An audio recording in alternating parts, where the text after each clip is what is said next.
Hello दोस्तों, आप सभी का स्वागत है आपका अपना परिवार आरपी करियर क्लासेस में। मैं आरपी सर आप सभी के बीच लेकर के आया हूं एक बहुत ही बड़ी खुशखबरी, जिसमें हम देखने वाले, जैसा कि आप देख पा रहे हैं, झारखंड नगर पालिका सेवा संवर्ग की प्रतियोगिता परीक्षा की जो है वैकेंसी दे दी गई है। विज्ञापन जारी कर दिया गया है, अभी अभी जारी हुआ है दोस्तों। तो चलिए इसके बारे में जानते हैं, इसमें कितने पोस्ट हैं और किस किस विभाग के कितने पोस्ट हैं। परीक्षा शुल्क जैसा हर बार की तरफ 100 रुपीज़ लगेंगे। ST SC के लिए 50 रुपये परीक्षा शुल्क लगेंगे। इसमें डिटेल जानते हैं। गार्डन अधीक्षक जिनके कुल टोटल 12 पोस्ट हैं। उसके बाद वेटनरी ऑफिसर टोटल 10 पोस्ट हैं। उसके बाद आगे बढ़ते हैं तो सैनिटरी फूड एंड इंस्पेक्टर के 24 पोस्ट हैं। सैनिटरी सुपरवाइज़र के 645 पोस्ट है। उसके बाद है राजस्व निरीक्षक जिसके 184 पोस्ट हैं। और लास्ट है विधि सहायक जिसके 46 पोस्ट हैं। तो इस तरह से हर एक विभाग में अलग अलग पदों पर जो है नियुक्तियां निकाली गई है दोस्तों। अब देखिए इसमें क्या आपका रहना चाहिए, शैक्षणिक योग्यता, इसके बारे में हम चर्चा करते हैं।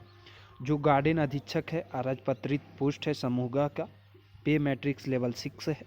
मान्यता प्राप्त किसी भी विश्वविद्यालय से कृषि विज्ञान या हॉर्टिकल्चर या वानिकी में आपको स्नातक होना चाहिए, ग्रेजुएशन होना चाहिए एग्रीकल्चर में, हॉर्टिकल्चर में या वानिकी में। वेटनरी ऑफिसर मान्यता प्राप्त विश्वविद्यालय संस्थान से वेटनरी साइंस एवं एनिमल हस्बेंड्री में स्नातक, ठीक है। सैनिटरी एंड फूड इंस्पेक्टर, इसके लिए मान्यता प्राप्त विश्वविद्यालय संस्थान से post graduate diploma in water sanitation and hygiene या फिर post graduate diploma in environmental health and hygiene या post graduate diploma in industrial hygiene या post graduate diploma in hygiene. इन सभी इनके लिए ये डिप्लोमा की डिग्री साथ साथ ग्रेजुएशन होनी चाहिए। सैनिटरी सुपरवाइज़र मान्यता प्राप्त विश्वविद्यालय संस्थान से post graduate diploma in sanitary inspector या फिर post graduate diploma in health in sanitation and post graduate diploma in water sanitation and hygiene. 5वां पोस्ट है राजस्व निरीक्षक, रेवेन्यू इंस्पेक्टर।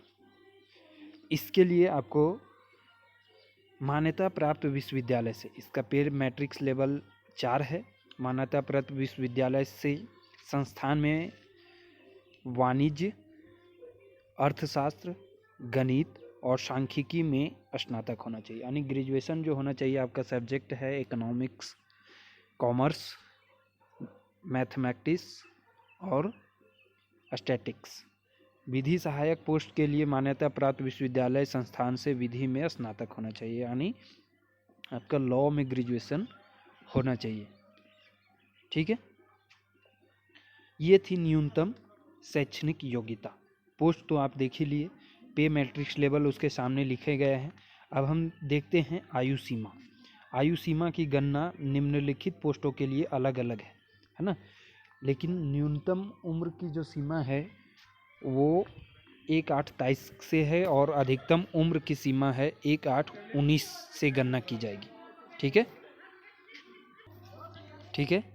न्यूनतम उम्र सीमा 21 वर्ष होनी चाहिए और अधिकतम उम्र सीमा की गणना इस तिथि से की जाएगी, ध्यान रखिएगा, ठीक है।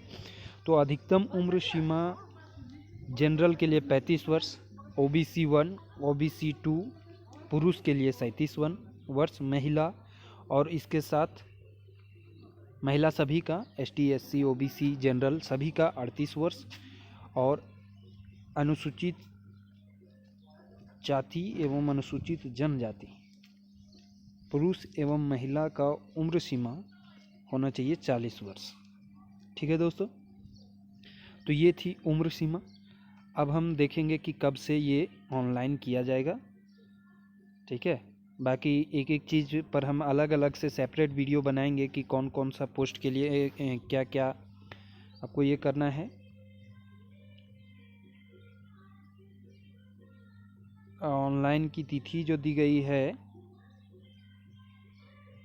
रजिस्ट्रेशन करने तथा सूचना दर्ज करने हेतु